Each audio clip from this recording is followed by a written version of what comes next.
আসসালামু আলাইকুম। এই যে দেখছেন, এই পুরো মাঠ জুড়ে হচ্ছে লবণ চাষ হচ্ছে। এই ছোট ছোট খোপ খোপ করা, এখানে হচ্ছে পলিথিন বিছাবে, পলিথিন বিছিয়ে তারপরে এখান থেকে লবণ সংগ্রহ করবে। পুরো মাঠ,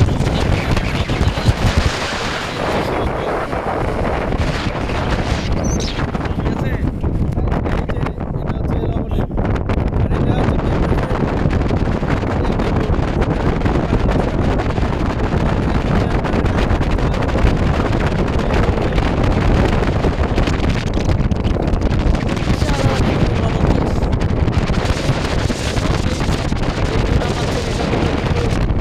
লবণ দেখতে পারবেন, অলরেডি লবণ হয়ে গেছে। এই যে এখানে নিয়ামত ভাই কিছু বলবেন আমাদের এই লবণ চাষ নিয়ে? পারেন না? আচ্ছা, উনি কিন্তু একজন বিশিষ্ট ব্যবসায়ী। লবণ চাষ থেকে উনি ইনস্ট্যান্ট